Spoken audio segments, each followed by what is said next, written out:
Okay, perfect. Is the size of the presentation okay? All right.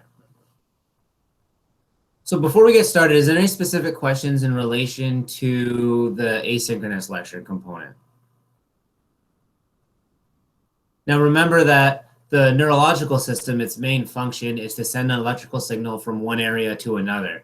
And then the way that that happens is through a specialized cell called a neuron.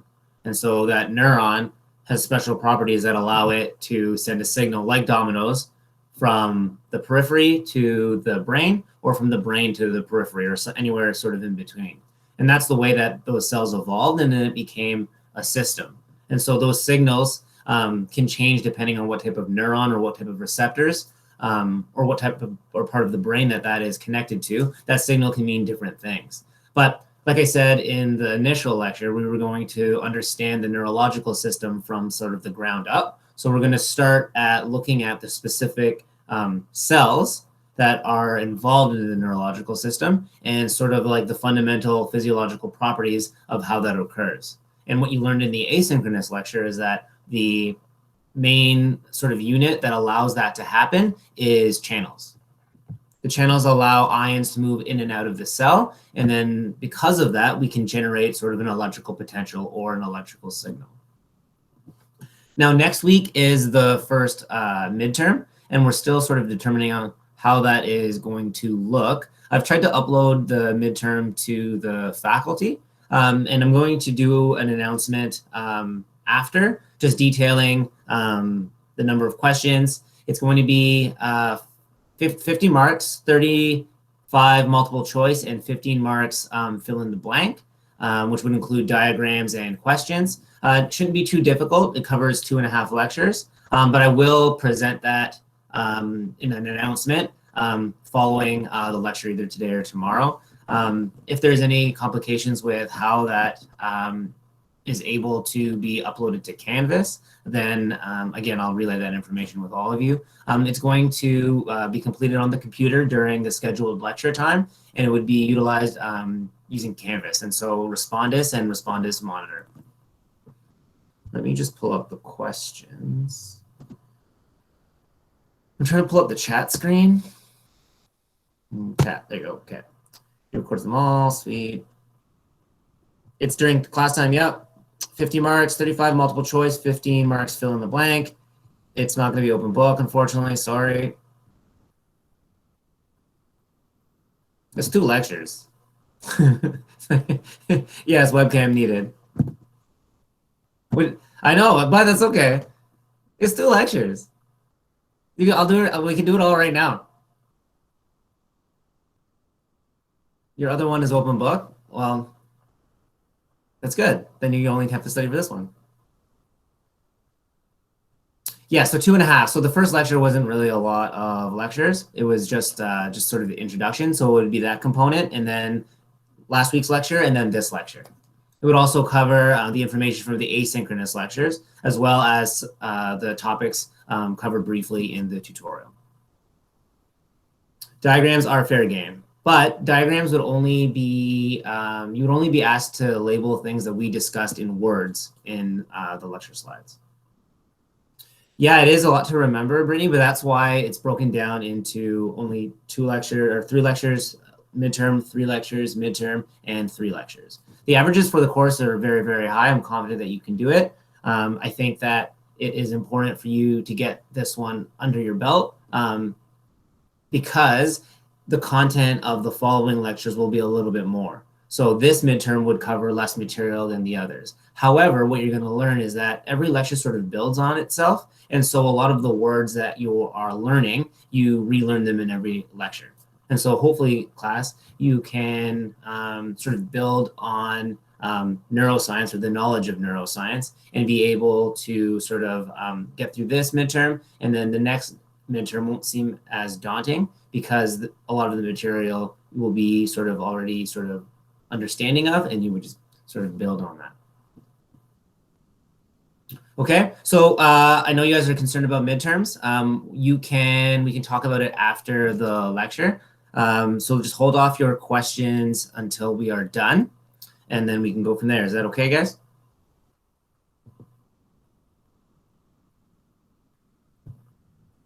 Okay. So, first question, was there anything that you didn't understand from the asynchronous lecture? Bipolar. Okay. What specifically? So I'll pull it up. So here we had a question. Just keep the group chat open, everyone, so that we can see the questions that are being asked. Zafir asked a question, bipolar. No question mark, so it may just be a statement.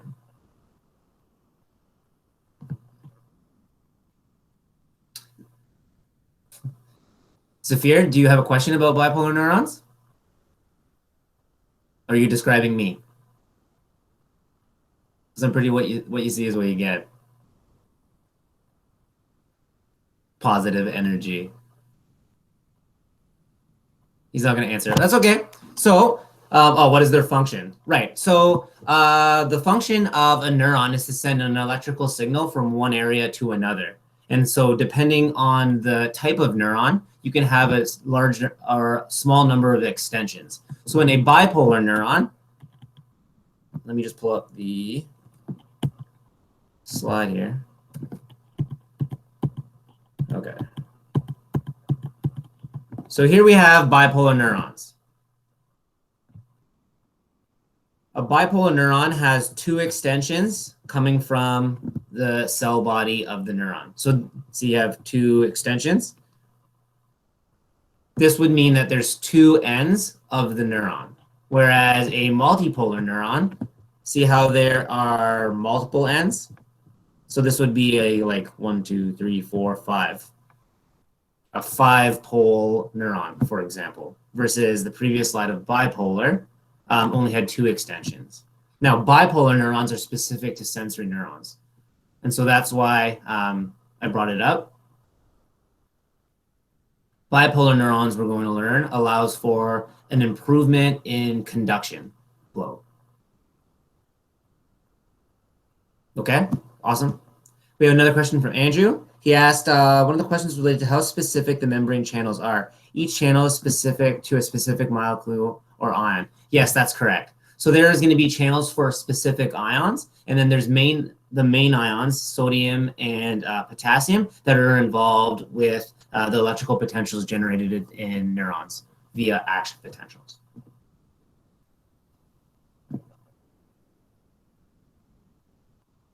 No, the soma does mean, so a question from Ewan. The soma is the cell body. It's just Latin.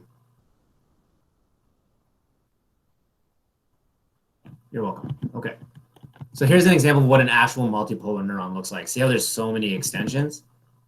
So this is not bipolar because look how many ends there are.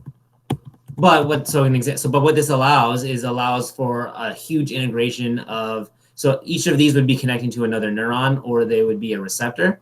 It allows to process so much input.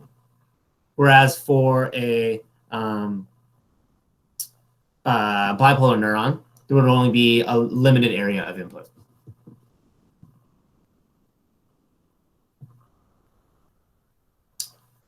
Lauren, you're sharing your screen. Please stop for your presentation. Stop sharing your screen. Lauren, and then we will be able to see my thing again. Still can't see my screen? Everyone? Okay.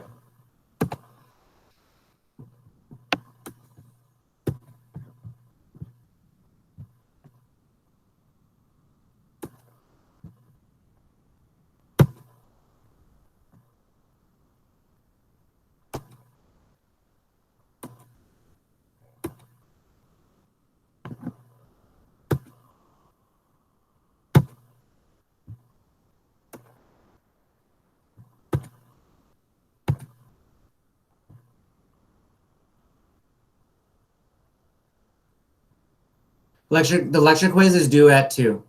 Can you guys see me now again? Okay. Thanks, Lauren. That was good. What was Lauren presenting? Just sheep face? Okay. Okay, so let's get started. So when we left off of the asynchronous lecture, we ended off here. just talking about that membrane channels are what's utilized in the generation of action potentials. So these create membrane potentials, and it's the use of membrane potentials that we're going to allow the neuron to create its physiological function, which is sending electrical signals from different parts of the body. Okay? So what's an example of different types of messages that could be sent? We talked about two different systems. What were they? Or what were they?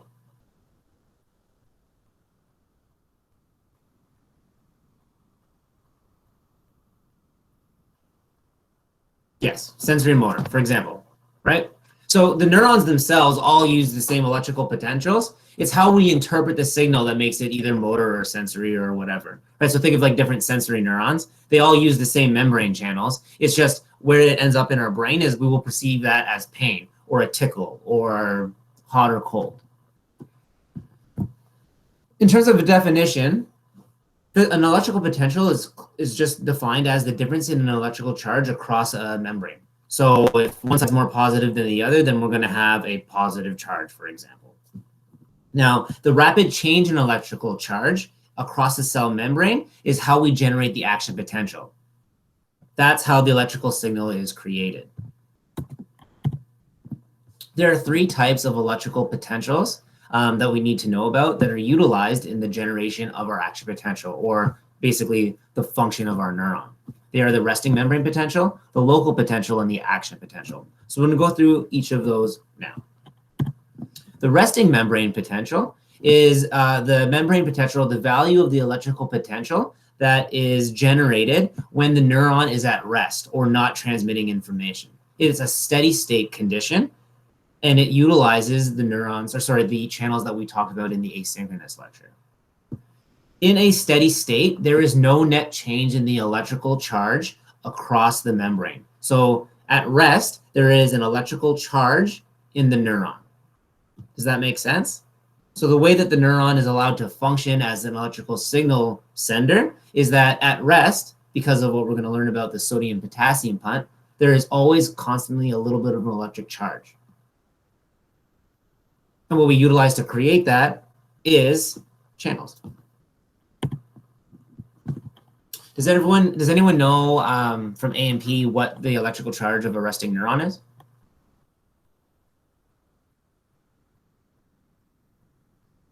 -70, yep. Yeah, -70. -70, okay? That's correct. And that's as a result of an unequal distribution of ions across the cell membrane. So does everyone remember the sodium-potassium pump? I talk about it in the lecture, but it's that mechanism, it's an enzyme that pumps sodium out of the cell, sodium and potassium. So sodium out of the cell, potassium in, and that is an unequal distribution of electrical charge and of the concentration of the ions. So the unequal distribution is what gives that -70 millivolt electrical potential at rest. So what happens is that during the electrical charge, we see that there are an unequal distribution of ions. And so when the channels open, the molecules want to even out in an electrical sense and also in a concentration sense, just like diffusion. So it's like in steady state, the neuron is primed at -70 to even out or change that electrical potential. And it's that factor that allows us to generate an action potential. Here we have an example of the sodium-potassium pump. And what happens is that sodium is pumped out, and potassium is pumped in.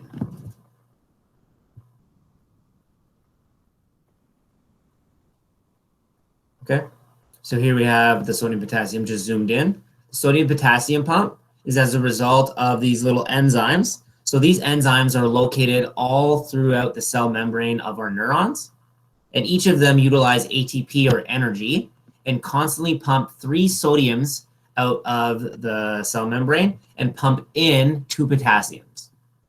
Now, if you look at the electrical charge of each, they're both positive ions or positive molecules. So if you're pumping out 3 and only taking in 2, that means there's a net charge or a net positive flow outwards, which gives us our negative 70 millivolt electrical potential at rest. Is everyone okay with that? Hopefully it's review, but that is as a result of the sodium potassium pump, which are little enzymes that are located all throughout the cell membrane. Is everyone okay?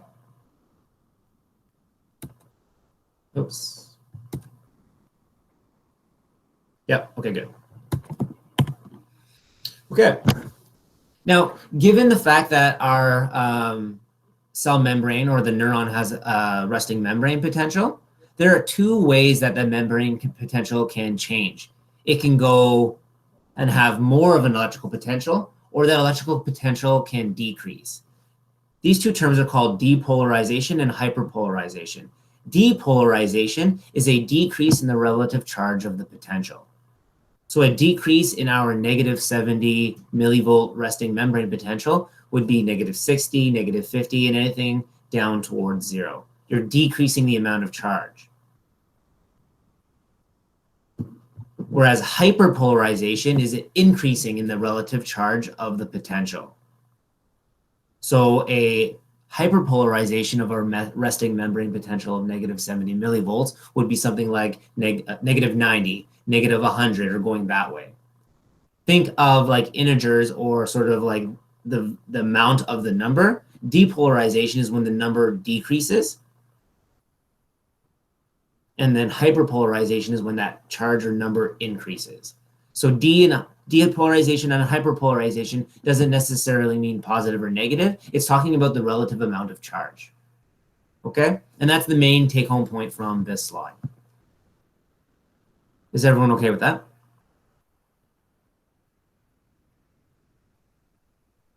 Cool.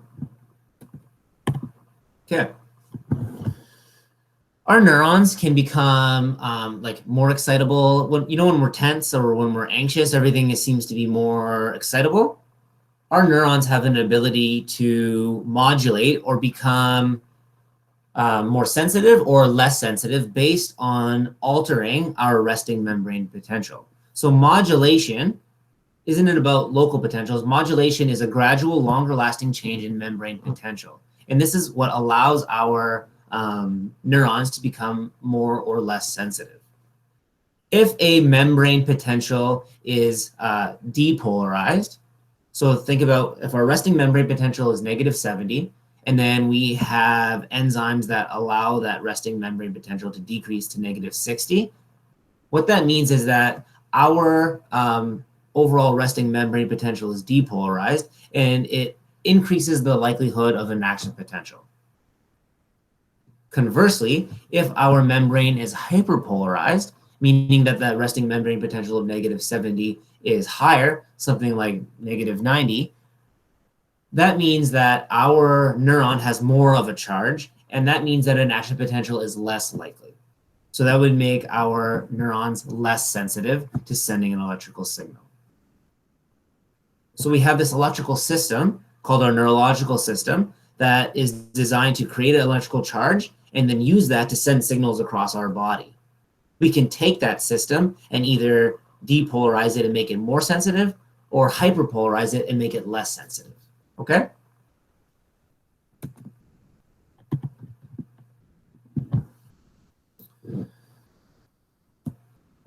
Now, when we decide that we are going to send signals across our neurological system, those signals can go in one of 2 ways. Typically, they go from the brain out or from the central out to the periphery, or from the periphery going in. Okay? The way that we start our signal is through what's called local potentials, or the use of local potentials. Okay? Now, what local potentials are they are small electrical potentials that are created, so small changes in the resting membrane potential. And what they do is they build up, and if there's enough of them, then our neuron will send an electrical signal called an action potential. So if we have a neuron, at the receiving sites, will have a buildup of local potentials, inputs from receptors or other neurons. And if there's enough of them, that sends the electrical potential down the axon, which is called a action potential. So it's through the buildup of small local potentials that our neuron will either fire or not. The receiving sites for our local potentials on sensory neurons are located in the dendrites, and they come in the form of sensory receptors. So there's going to be, based on what type of neuron it is, or sensory neuron, the receptors are going to be sort of sensitive to hot, cold, touch, pain, when you have a breakdown of a cell. The insides act as a marker for these receptors, and that would be our pain signal. So each of the sensory neurons are sending just electrical signals, but based on what type of receiving sites they have or receptors they have on their dendrites, they will be sensitive to a particular type of sense. So the receiving sites at the dendrites for sensory neurons are the sensory receptors. These are what are going to generate our small local potentials. Whereas with motor and interneurons, the receiving sites are dendrites on the postsynaptic membrane, and they are going to be in the form of receptors for neurotransmitters. Okay? Either way, whether they're sensory, motor, or interneurons, we have a buildup of local potentials in the dendrites, and it's if there's enough adding up of local potentials, if there's enough of them, then we will get our action potential. Okay? Now, depending on what type of neuron they are on, our local potentials are defined as either receptor potentials or synaptic potentials. Okay? Receptor potentials are going to be those local potentials that are generated on the dendrites of our peripheral receptors of sensory neurons. So if you think of a sensory neuron for touch, those sensory neurons are going to be in my finger. And at the end of the neurons in the dendrites, there's going to be little receptors that are sensitive to squishing for our sense of touch. If there's a hard touch, and if there's enough of them, all those receptors will generate local potentials, build up, and then that signal will get sent down to my brain, and I will feel touch. Now, if they're motor neurons or they are interneurons, meaning that the beginning of the dendrites are attached to another neuron, those local potentials generated in those dendrites are called synaptic potentials because it's generated at a postsynaptic membrane. When there's a connection between one neuron and another, what is that called in between? Or what is that connection called between one neuron and another neuron? Yep, the synaptic cleft. So at the beginning of a sensory neuron, there is no synapse. So they're called receptor potentials.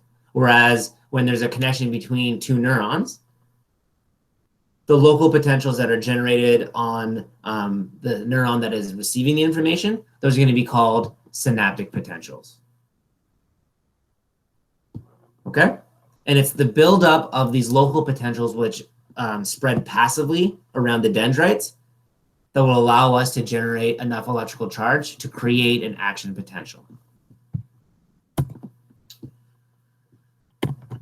I can't see what I look like on my screen, so hopefully you guys can see me okay?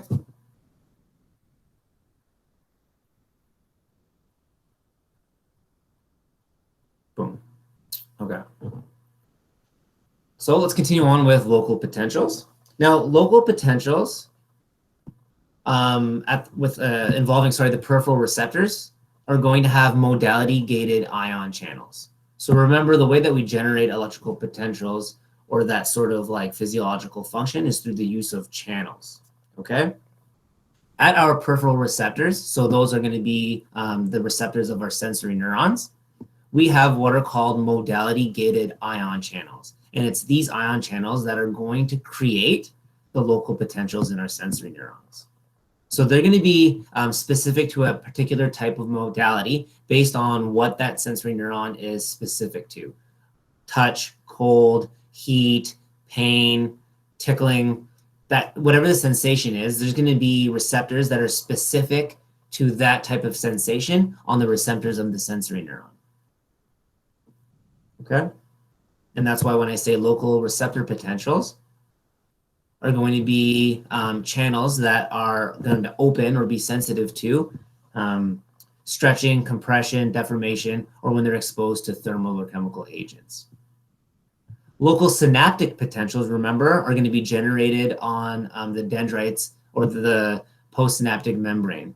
And then those channels are going to open in response to input from other neurons.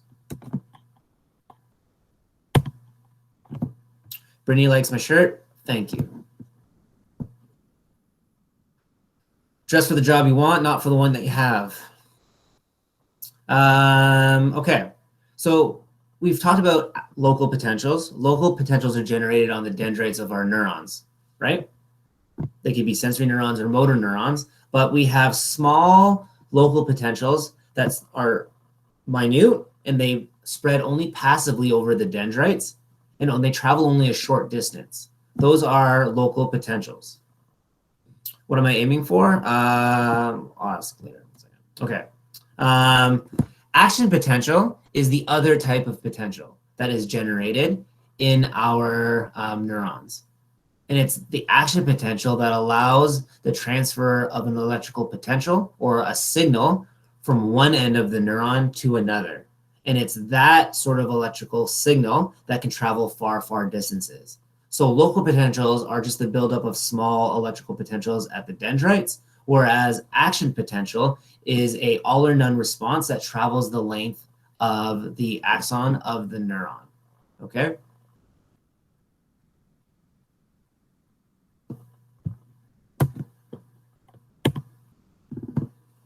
So in comparison, local potentials, because they are as a result of modality-gated channels or channels that are sensitive to neurotransmitters, synaptic potentials, they travel only 1 to 2 millimeters, okay? Whereas we learned in the previous lecture that some of our sensory neurons and motor neurons can be a meter long. And that signal that's sent from the dendrites of our meter-long neuron to the presynaptic terminals, that signal is sent the length of the axon via an action potential. The local potentials that are generated at the dendrites, so either receptor or synaptic potentials, they summate, they build up to allow for a large enough electrical signal or electrical potential to generate an action potential. The local potentials that are generated at the dendrites can add up either temporally via temporal summation or spatially via spatial summation. So let me pull up a diagram of what that looks like because it'll give you a better idea of how this physiologically works. So here we have a neuron, and this would be the dendrites moving around the soma or cell body. And then this, I guess, would be the axon here. Are we all okay with that? So we have, yes. So we would have each one of these little, there would be all lined up channels on the dendrites of this neuron. If it was a sensory neuron, these channels would be sensitive to touch or a chemical or temperature or stretching. If it was a motor or interneuron, these channels would be specific to a particular neurotransmitter. And it's those neurotransmitters that are going to allow those channels to open. So either way, whether it's a synaptic receptor or a sensory receptor, they're going to generate, each little channel is going to generate what's called a local potential. So remember, it's the adding up of all the little inputs into the dendrites that's going to build a large enough charge to create an action potential. So that charge can be built up as a result of a signal adding up spatially or temporally. So here we have an example of a neuron. So So this is a presynaptic terminal attaching to the membrane of our postsynaptic membrane. So we have one neuron and it's being attached to by another neuron in this diagram. So this would be a generation of a synaptic potential. So the electrical signal comes down, it's going to send neurotransmitters into the synaptic cleft, and then this will generate a local potential in this channel here. Now, one signal or one local potential isn't enough to generate enough of an electrical potential to create an action potential. So you need multiple signals. And that is how our neurological system prevents unnecessary firing. It's very sensitive, but there has to be like a buildup of stimulation for signals to be created. So here we have an example of temporal summation, where you have the same neuron that was in the first slide, or the first sort of like part of the diagram. See how it's sending 3 different signals this time, 3 arrows? So you would have 3 local potentials happening in one area, and then they add up together. So if this is the change in the electrical charge with one signal, if you have 3 in the same area in quick succession, see how the electrical charge sort of builds up? So we have a depolarization more in this case versus in this case. Whereas in spatial summation, we have multiple signals in different areas of the dendrites happening at the same time. And that also leads to an additive effect where we get increased depolarization in the charge of the neuron. So you can see how both of these are leading to a depolarization of our resting membrane potential. And when it hits a threshold, that's when we get our action potential. So what happens in real life is that we have a constant additive effect or summation of local potentials constantly at the ends of our neurons via spatial and temporal summation. It happens at the same time. Are we all okay with that?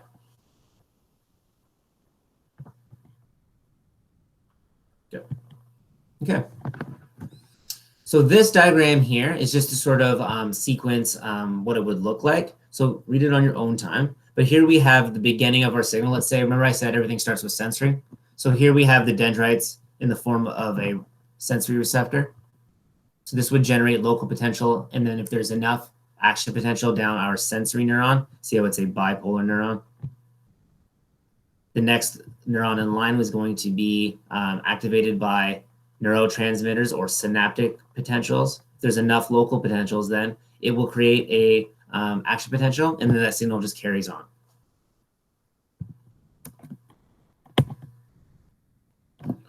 So if there's enough local potentials, that's when we generate our all or none response, which is called the action potential. Now this is a large depolarizing effect, or the electrical signal that's sent down the length of the axon. We have a question from Heather. So if I touch a hot cup of coffee that is hot enough to initiate an action potential and motor response of me pulling my hand away, this is because multiple local potentials have occurred to generate a large enough electrical charge. No, actually, if you feel it, then it was enough of a, so let's say it is, you touch a coffee, okay? You're gonna feel the pressure, so you're gonna have a sense of touch. If you touch a cup that's warm, it's only gonna send up enough temperature receptors to feel it as warm. If it's burning hot, that's gonna be enough to send a big signal that's going to relay the muscles to contract and pull away. So with modulation, Kayla, modulation is just changing the resting membrane potential. So if our resting membrane potential is -70, if you hyperpolarize it or make it -90, it's less likely that you're going to have a action potential. Whereas if you make it -60, it's more likely. So modulating is a long-lasting effect, whereas remember local potentials are a quick change in the membrane potential just at one area of the dendrite. So it's very quick, a small distance, whereas modulation is like a permanent, not a permanent, but like it's a longer lasting thing, depending on like sort of the sensitivity that your neurological system is in. And we'll learn about how you can like upregulate or downregulate the sensitivity of the neurons. Next lecture, actually. Okay. So an action potential is an all or none response. So once there's enough of an electrical charge or buildup of local potentials, once an action potential is generated, it shoots down the end of the axon. There's no like stopping it. Okay. So if you have a neuron, so bringing back the example of Heather, if you have like, imagine one sensory neuron. Okay. If you touch a warm cup of coffee versus a boiling hot cup of coffee, the neurons, the electrical charge is the same. It's right. So it doesn't change the amount of electrical charge based on the amount of stimulation. The electrical potential in the action potential is always the same amount of electricity. When you feel it as more intense, it's because it's activating more neurons. Okay. The threshold stimulus intensity that was required to generate an action potential is 15 millivolts. So if we have a change of 15 millivolts, we will generate a action potential in our axon. So if our local potentials in the form of synaptic or receptor potentials add up enough, either temporally or spatially, to change our resting membrane potential from -70 to -55, it's enough of a stimulus to generate an action potential. That action potential will be an all or none response. And what we're going to learn about is the way that we generate a action potential is through the use of our voltage-gated ion channels. So do you guys remember from the asynchronous lecture that we have voltage-gated channels? So those channels are going to open based on a change in electrical potential. Think of, yes, do you guys remember that?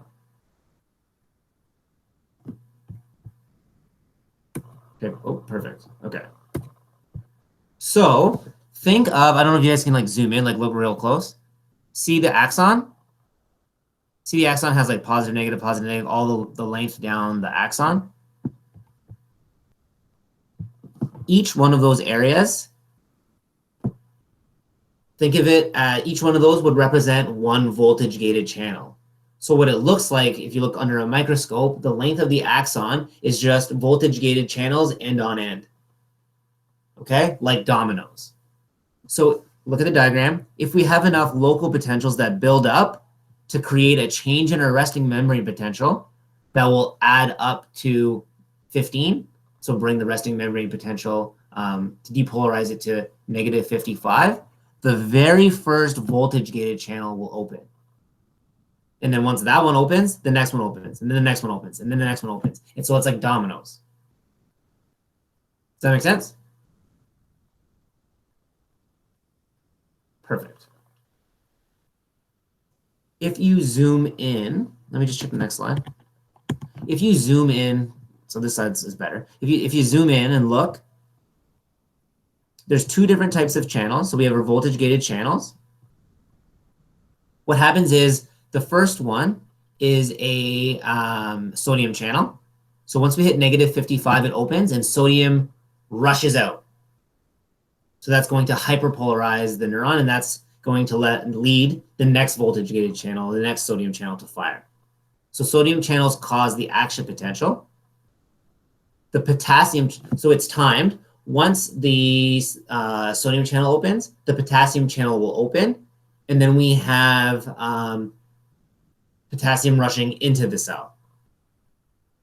So then that's going to lead to the repolarization. So remember how we had the sodium potassium pump pumping sodium out and potassium in, right? So by using those two different channels, we can change the levels of sodium and potassium that come into the neuron, and that will allow us to either send an action potential or then reset our system and get it back to resting membrane potential. So the first step is opening the channel. Remember, there's more sodium getting pumped out. So once you open the first voltage-gated channel, which is sodium specific, sodium rushes in.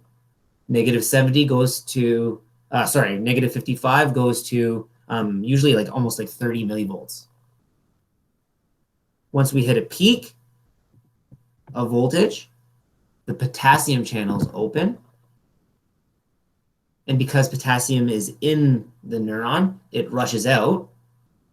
And so we get a negative charge again, and then we get that brought down back to the resting membrane potential.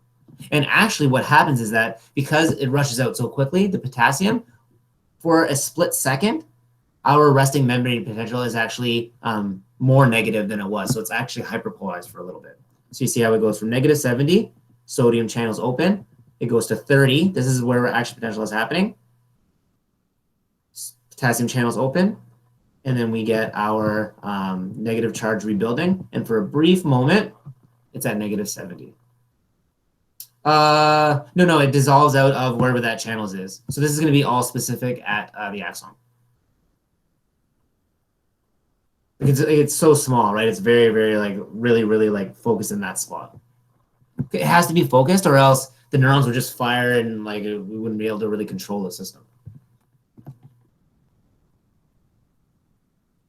Yeah, Andrew, the sodium channels, right? The threshold stimulus, the threshold charge is negative 55. So if there's enough local potentials to generate a charge of negative 55, the first channel in our axon will open, and then it's a domino effect. You guys good? Yep. No problem, Maddie. One love, bud. Okay.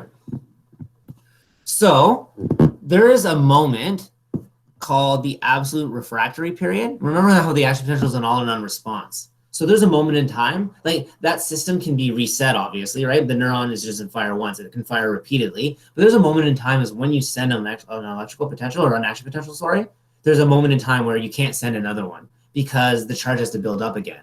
That moment in time is called the absolute refractory period. So if I go back, all here, you can't, the sodium channels are open, so you can't send another action potential. You have to wait till everything sort of resets. Now, remember when I said there's a moment in time where the charge is actually hyperpolarized? That represents the relative refractory period. So in the relative refractory period, the resting membrane potential is negative 90.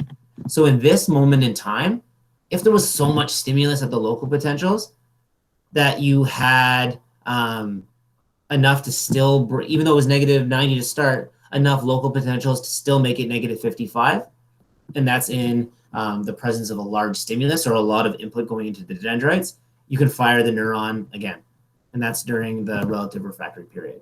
Then the relative period ends when it goes back to negative 70. And then you can create an action potential based on a normal stimulus again.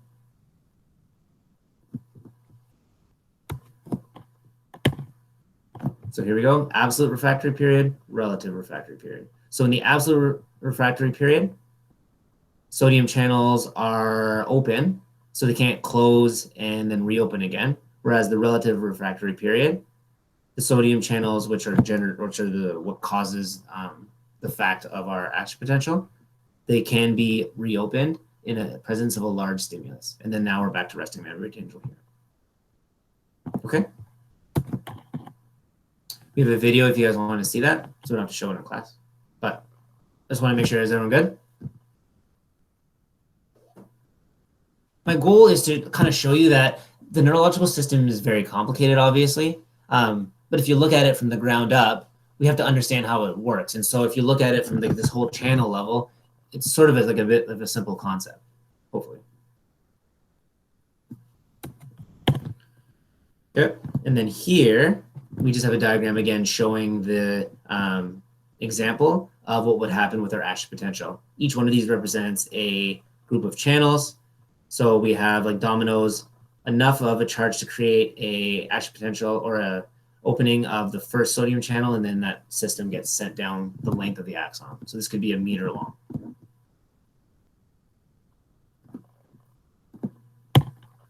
Okay, so the charge of the action potential is always the same. Depending on the type of stimulus, it doesn't matter. The signal is always the same. However, the speed of the signal can change in different neurons. So the propagation of our action potential can be altered, made faster or slower based on two factors. The first one is an increased diameter of the axon, and then the other one is myelination. Think of the neuron as like a leaky hose, okay? Think of a fire hose versus a garden hose, and then the flow of electricity is the water. The larger the diameter of the hose, the more and faster the water can flow through the hose. Does that make sense? So it's the same sort of like idea with the size of the neuron and the speed of the action potential. The bigger the diameter of the axon, the faster the electrical signal is. Myelination, what myelination does is it creates sort of like a rubber coating around the axon. Now, we talked about glial cells as support cells for the neurological system. So different cells in the neurological system, there's neurons, and then glial cells are the support cells. Some glial cells are what create the myelination of our myelinated nerves. So myelinated nerves have a faster conduction velocity of action potential than unmyelinated neurons. Myelination looks like this, where you have like a cell creating a rubber coating, and then that would continue along the length of the axon. And the reason why it speeds up the flow of our action potential is, and so I'm just dictating here in this slide what myelin is. So it's a cell that creates proteins and fats to surround the axon like a wire. It's created by glial cells, and it provides insulation to speed up the flow of our action potential. So what do you notice about this axon? Does anyone notice? It's myelinated. Does anyone notice a difference? It's okay if you don't. I'm obviously going to tell you. Has nodes. Yep. Okay. So these would be the example of where the channels are, right? So look at the spacing between these channels. It's a lot further than in the previous slide where it was like end on end, like right successively, sequentially beside each other. Can we all agree on that? So in the previous example, those were unmyelinated axons, which means that we had one channel opening the channel directly next to it, and then the next one, the next one, the next one. It continues on down the length of the axon that way. Having myelin allows for the channels to be spaced out further because the electricity that's generated when the sodium channel opens, it can't, it's allowed to skip over the fat. It travels through. So what myelination does is it allows for less number of channels to travel down the length of the axon. So in this example here, in the first unmyelinated axon, it would be 100 channels to get down the length of the axon. Whereas, let's say it was myelinated, it would only take 10 channels. So in our dominoes analogy, the unmyelinated axon would have 100 dominoes to line up to get from the beginning to the end. Whereas if it's myelinated, you can space out the dominoes much, much further. So it would only take like 10, for example. So the speed of an unmyelinated neuron can be like 5 meters per second, whereas a myelinated one is like 120. So it greatly speeds up the speed of the signal. That process of when we have electrical potential or an action potential being generated down a myelinated axon, and the electrical charge can skip over the sort of myelin areas, that's called saltatory conduction or skipping conduction. The spacing between the myelin where the channels are called the nodes of Ranvier. And so saltatory conduction is when you have the electrical or action potential jumping in between just the nodes of Ranvier. Okay? Is everyone okay with that?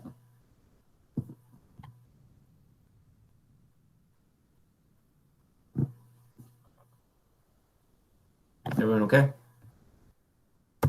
Awesome.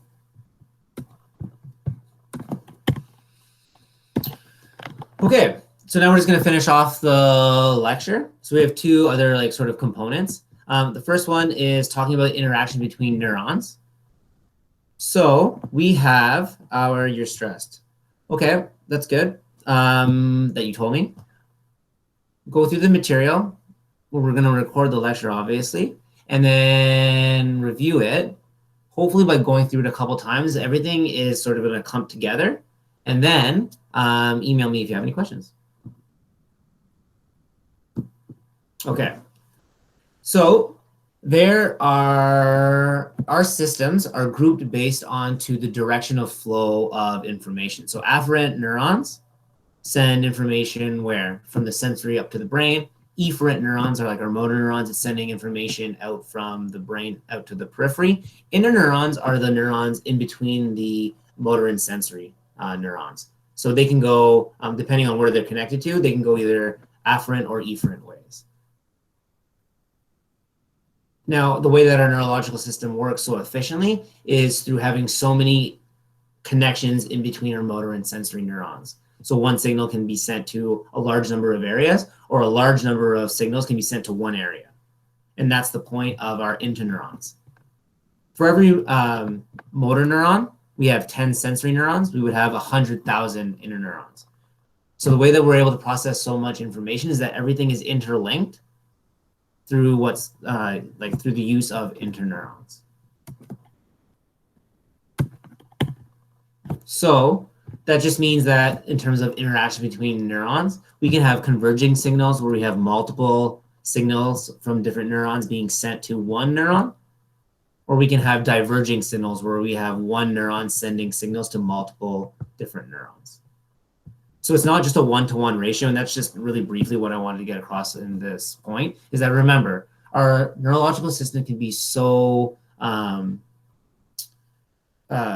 process so much information because of the number of neurons in our system, but also because of the connections in between them. We have all these interneurons that are connecting everything together, and then we can also have converging and diverging signals, where we can have one neuron activating a lot of different neurons in a diverging signal, or we can have a converging signal where we have a bunch of different neurons sending a signal to one specific area. And there they are again. Okay, now let's talk about glia. So the cells of our neurological system are neurons. That's the main functional unit, creates an electrical signal. Okay. The other type of cell in our neurological system are called glial cells, okay? Now, these are critical. Our neurological system wouldn't work without glial cells. They're the support of our neurological system. Glia means glue in Latin, and there are different classes of glial cells. There are there are macroglia, which are large glial cells, and then there's microglia, which are small glial cells. Macroglial cells are large, and there's 3 different types. There's astrocytes that look like stars, and these act as the structure holders of our neurological system. So these are like the bricks and mortar or the iron bars that hold everything together. Now, they used to think that these were just for structure and holding things together, but then they looked at them under electron microscopes, and then they realized they can help with supporting the neurological system as well. They can provide nutrients to other cells. They help maintain extracellular ion balance by taking up any additional ions that are just kind of floating around. They can have a role in cell signaling. And so if we wanted to modulate, I forget who asked, I think it was Lauren, asked about, well, what's modulation? Modulation is when we take the resting membrane potential and make it low or higher. That can be modulated through our astrocytes that hold everything together. So that's one type of macroglial cell. The other 2, oligodendrocytes. Oh, and here we go. Here's what astrocytes would look like. See how it's holding everything together? The other 2 macroglial cells are oligodendrocytes and Schwann cells. Hopefully this is easy to remember because both of these, they create myelin. So remember, myelin is really important to speed up the flow of our action potential. Oligodendrocytes, they myelinate neurons in the central nervous system, whereas in the peripheral nervous system, they look a little bit different. The glial cells that myelinate the neurons in the peripheral nervous system, they're called Schwann cells. So quick question, guys. What's the difference between the central nervous system and the peripheral nervous system?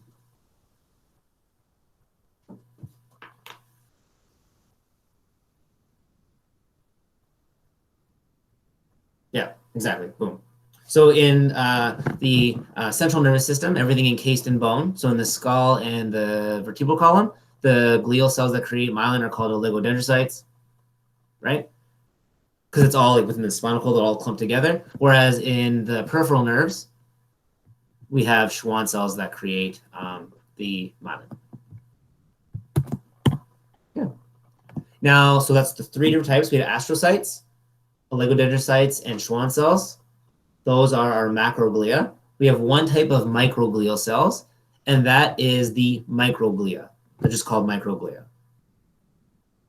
And what they act as is the white blood cell of our neurological system. Remember, because of the blood-brain barrier, our neurological system is separate from the blood flow of our body, right? Two separate things. So white blood cells can't get normally into the neurological system. So it has its own phagocyte. Those are cells that eat up infection or things that shouldn't be there. In the neurological system, they're called microglia. They're going to be activated in the CNS as a result of injury, infection, or disease, as a result of inflammation. Now, just like in the body, when the cells die, it's going to release the contents of the cell, and which contain markers. That's going to attract the phagocytes in the central nervous system. It's the microglia. In your body, the rest of the body, it's your white blood cells, to go and eat up the infection or whatever is happening.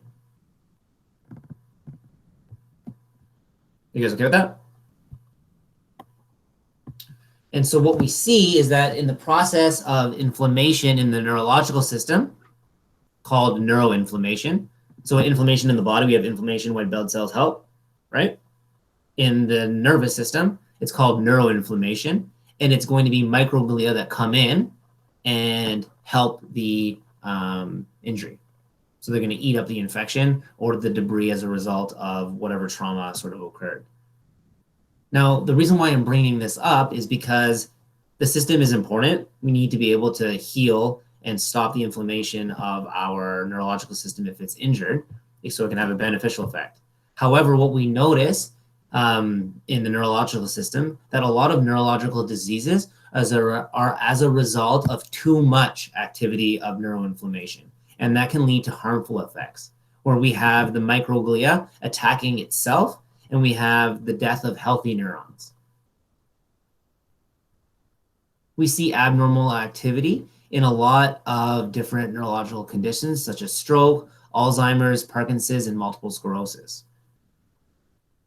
Have you guys ever heard of autoimmune diseases? Autoimmune diseases means when your immune system attacks itself.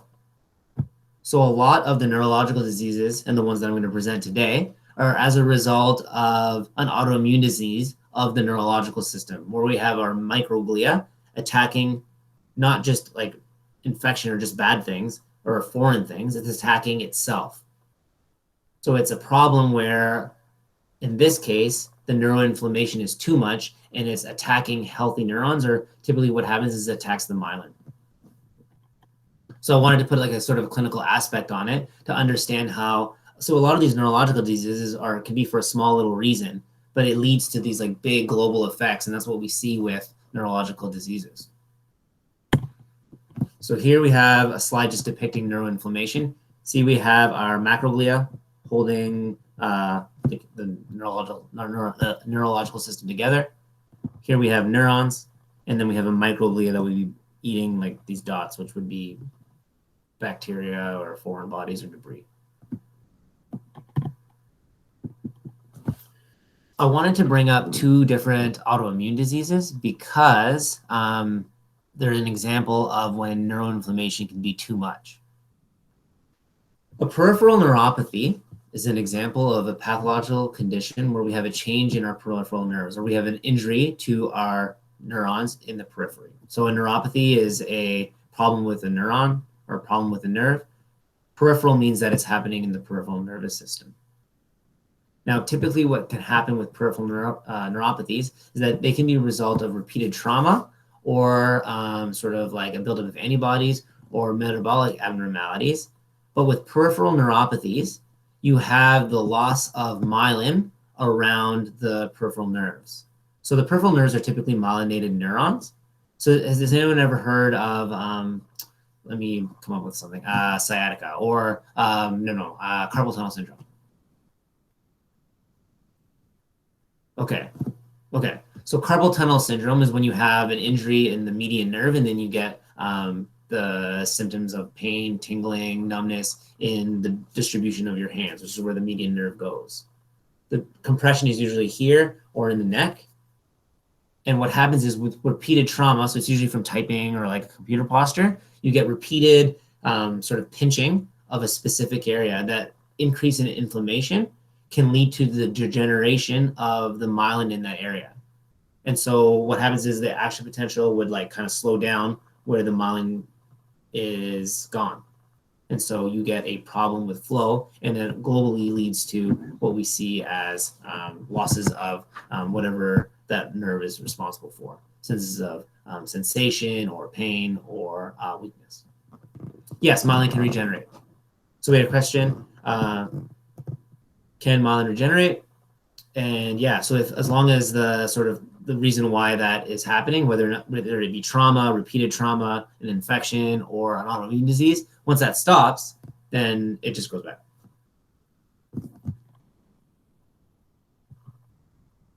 Cool.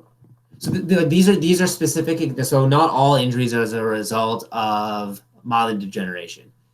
Just what I'm talking about right now is because we talked about myelin and oligodendrocytes. A lot of neurological diseases are as a result of a loss of myelin. So see how it's not the neuron being affected per se. It is a degeneration of the neurological system, but it's affecting the glial cell. And that's leading to the problem in the neurological system where we have our signal that can't get through or get through fast enough. An example of an autoimmune disease is Guillain-Barré syndrome. Guillain-Barré syndrome is an example of a autoimmune disease that occurs when we have typically a mild infection, and then 2 or 3 that resolves, and then 2 or 3 weeks later, we will have sensory problems, or we'll have a problem in a peripheral nerve. Do you guys, have you guys ever done, so we only have a couple slides left, but I just wanted to make sure that you guys kind of understand what I'm talking about when I say like antibodies. Have you guys ever done a immunology cast? Or you may have talked about it in AP or in biology. Okay, so you know when you are presented with a bacteria or a virus, and then your body makes a response, kills it, and then keeps a copy of that in the form of antibodies, so that the next time the foreign body presents in the system, those floating antibodies will stick to it and then signal white blood cells or macrophages to go and eat it up. And so the second time you get the injury, you don't have to wait till it causes a problem. Your body already recognizes that a problem, so it eats it quick. What happens in autoimmune diseases is you have your antibodies that are created, they stick to your own body. So in an autoimmune disease that's affecting peripheral nerves, you have antibodies attaching to your myelin. And so your microglia, which aren't very smart, they just know that when the antibody sticks, you attack that. So you'll have the microglia attacking its own myelin. They're not entirely sure about why it happens, but you typically have like a family history of autoimmune disorders. In Guillain-Barré syndrome, you have usually like a mild infection, typically GI. And then 2 or 3 weeks later, those antibodies will somehow be floating around and end up sticking and attaching to myelin in a specific peripheral nerve. So your microglia, which aren't like, it just knows that once the antibody is connected, attack that. So it just starts attacking its own myelin. And if it eats up enough, you see how it got rid of the myelin in one area, it's going to stop the flow of the action potential. Okay, give me 1 second. We had a question from Mohammed. Is demyelination due to an issue with oligodendrocytes or Schwann cells? Both. It depends on where it's happening. So in this case, it's a peripheral nerve. So let me ask you, Mohammed, is it a Schwann cell or an oligodendrocyte? Yeah, just based on the location. So Schwann cells in the periphery, oligodendrocytes central. So clinically, what happens when you have a problem with a peripheral nerve, you'll have a loss of function of whatever that is attached to. So if it's a motor neuron, you can have problems with, typically it happens in, remember we had more fine control of the face and hands. So typically we see greater effects in the hands and face. So with Guillain-Barré syndrome, a lot of times it happens in the face. So they'll have problems with facial function. But once the system levels out, typically it just goes away. Some sort of like treatments, if it gets really bad, that can happen. So this is true with all autoimmune diseases. You can have plasmapheresis. Plasmapheresis is a technique where you take, so remember the injury is as a result of an autoimmune, so a buildup of antibodies. Plasmapheresis is when you take the blood and filter out the antibodies and put the blood back in, which is really expensive. But you do it when it's like a significant or serious injury. Intravenous immunoglobulin therapy is when you inject a medication that binds with the floating antibodies for specific to whatever's causing the neurological disorder. So that way it's not allowing those antibodies that are for some reason attacking its own Schwann cells or whatever, if it's a oligodendrocyte, it binds with it, so those antibodies don't work anymore. So it's in a way stopping the inflammation or stopping the attacking of your own myelin. And then with any sort of injury, if you hurt your elbow, you want to strengthen your elbow. If you pull your calf muscle, you want to strengthen your calf muscle. If you injure your neurons, in terms of like a physical rehabilitation, if I have a neurological disorder of my wrists, carpal tunnel, what do I give people exercises for? Wrist exercises. Try to strengthen the area. By sending electrical potentials or action potentials into the neurons that are injured, it allows them to sort of speed up the healing process. It would be very effective. So Kristen asked, would that be the most effective treatment for autoimmune diseases? It's just really expensive. So something like multiple sclerosis, that continually happens. You can't keep filtering out the blood. So typically what they do with multiple sclerosis is they give like high dose corticosteroids. Like they do a trial of like heavy amounts of corticosteroids, stop, heavy amounts, stop. So they're basically just trying to stop any inflammation in the body, to stop having the relapsing and remitting episodes. And actually that is the good question, because that is what was in your tutorial, I think, right?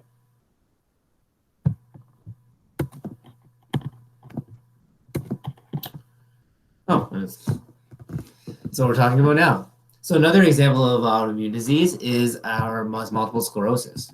And we have a relapsing and remitting condition. So this, like Guillain-Barré syndrome, is happening just one time.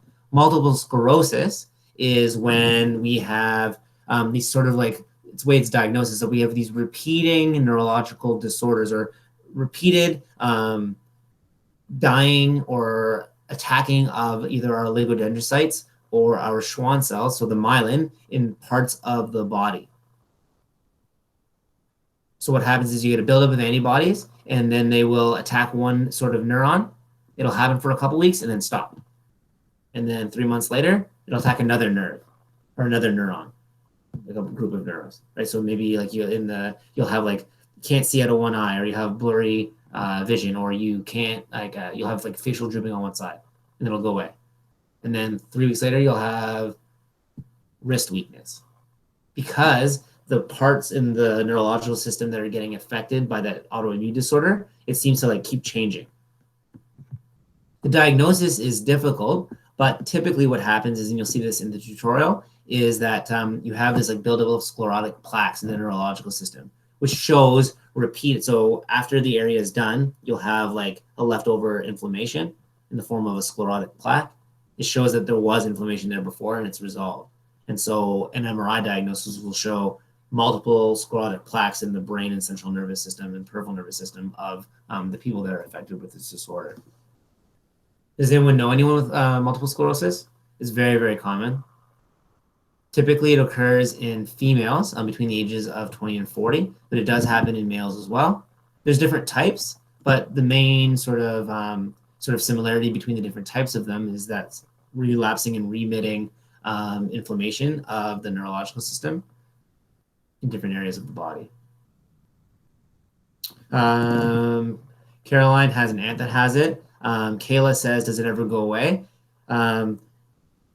Tyra does not know anyone with multiple sclerosis, but just like any disease, there's always some people that are affected a little bit, and then there's it's like a spectrum. There's some people that are affected a lot, and so sometimes with treatment, you can get it under. Like I have lots of patients that have multiple sclerosis that they don't come in for multiple sclerosis related stuff. Typically, when they can maintain like stress levels low and they exercise regularly, seriously, that's what they do. This isn't gonna be a problem. There's different types. So this is typically the relapsing and remitting one that it's never sort of a problem, but there are really like aggressive ones where it can lead to more permanent issues and does not go away. Okay, so Jordan actually worked in a clinic and saw someone that probably had a more aggressive form of multiple sclerosis. They're not, so we had a question from Madeline, why are females more likely to get it? We're not sure, but females are more likely to get autoimmune disorders. So it could be something in terms of the genetic of the sort of like the X chromosome, maybe. We don't know. So there's some genetic components to it. There could be some sort of like issue with like environmental exposure. There's lots of different factors. Could be hormonal as well. The hormone levels in males versus females are different. Ooh, so Jathu saw a documentary where they go out of Canada or the US and they get treated for MS. So that has been shown to hurt people more. So what they thought was that surgery that he's talking about, they used to take the venous flow, so it's a neck surgery, and they would increase the blood flow to the head. And then some people got really, really injured.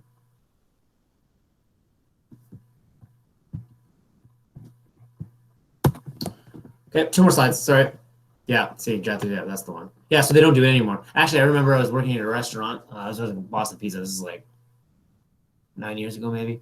And we would always have like fundraisers for people that wanted to do, like, this is before GoFundMe's. They would want to like have a fundraiser. And I remember one was this woman wanted to build up enough money because she wanted to go to Buffalo and get this surgery. You can't see this on the slide, but if you look closely, like when you're at home, you can see in this top one, there's lots of like little white dots. That's evidence of sclerotic plaques, which is diagnostic for a diagnosis in multiple sclerosis. It's through MRI. This is through a cadaver, obviously. And so just like when we were asking with Madeline and with Kayla, they're not really sure why it happens. It could be all different sort of components, but typically what we give patients advice on is adequate vitamin D, stress management and regular exercise tends to improve their quality of life and stop the sort of relapsing and remitting episodes.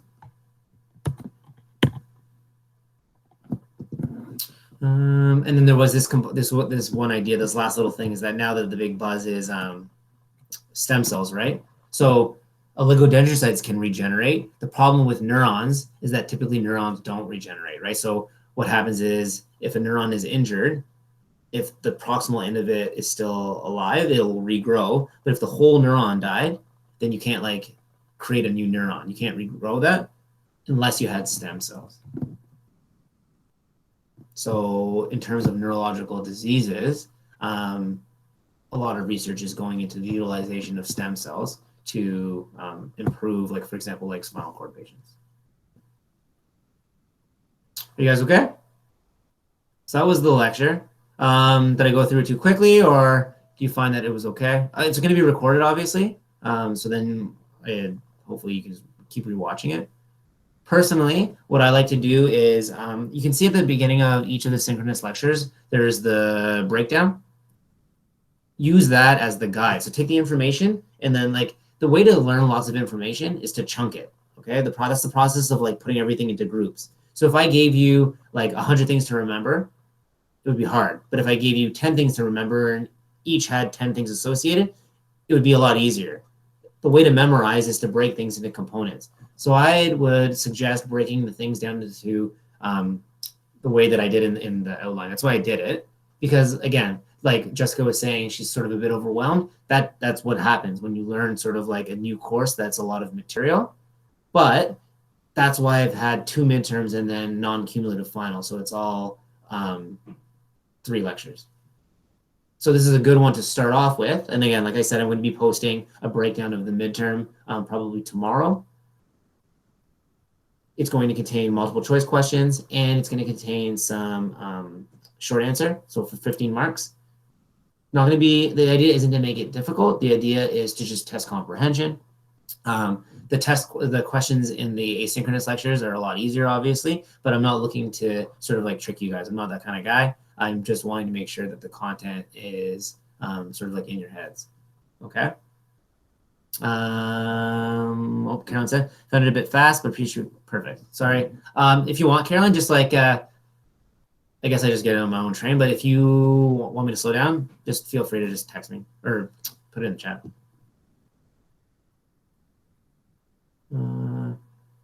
No, spelling will not be sensitive on the fill in the blank. Is there a word box? Okay, so more questions. Shot in the dark. Is there a word box or a fill in the blank? What's a word box? Oh, like the options? No, just fill in the blank. It's not going to be difficult. Is it possible to style questions? Yeah, I could do that. Active propagation is. Where did you get that term? So like an action potential is an active propagation. Like, so propagation means like the sending of like a signal down or like something propagating, like going in sequence. Well, what I'm saying is hopefully in relation to the slides. So question from Zafir, is the midterm only on slide content or what I'm saying? It's only going to be on the lecture slides and then what I say in relation to the lecture slides. So like, for example, I was talking about like that movie. I'm not going to test you on something I just talked about and not like in the information. I'm not sure yet. I think you'll be able to see your midterm. Yep. I don't know how that's going to go down. Typically, we had the TAs bring them to your tutorials, but that's obviously not the case now, thanks to COVID.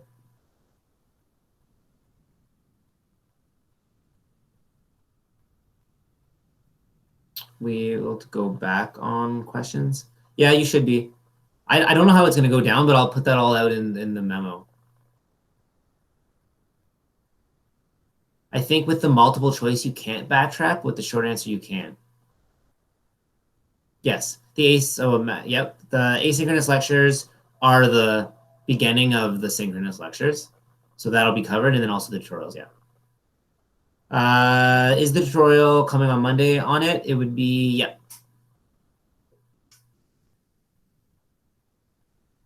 Tara asked the question, what's an example of something that would cause neuroinflammation? Guillain-Barré syndrome.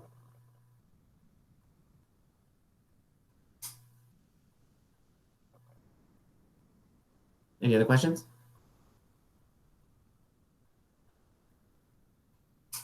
Andrew asked, when you say short answer, are you talking about fill in the blanks or will be answer sentences? I think there is maybe some sentences. Like, so if something's worth 4 marks, it means like 4 points. They don't give like a essay. And then so if a fill in the blank was like 3 blanks, then we were 3 marks, for example. Okay. As long as you guys are okay, then we're good. Question, would you Tara says, no, I mean, would you set off neuroinflammation in order to find out that your glial cells are attacking their cells? No, neuroinflammation is just inflammation in the neurological system. So inflammation is swelling, increased blood flow, and then macrophages that go and respond to try to like kill or take up the debris. Sorry. If that's happening in the neurological system, it's called neuroinflammation. If it's happening in the body, it's inflammation. So if you had like, let's say like an infection in the spinal cord, like meningitis, you have a bacteria or a virus that is going down that will cause inflammation in the neurological system. That would be an example of neuroinflammation. Everyone good? Awesome. Okay. I will talk to you guys soon. I had a patient, and I will post this as soon as it's ready. Okay. Have a good weekend. I will see you guys during the midterm, maybe. Okay. Bye. Where do I stop this?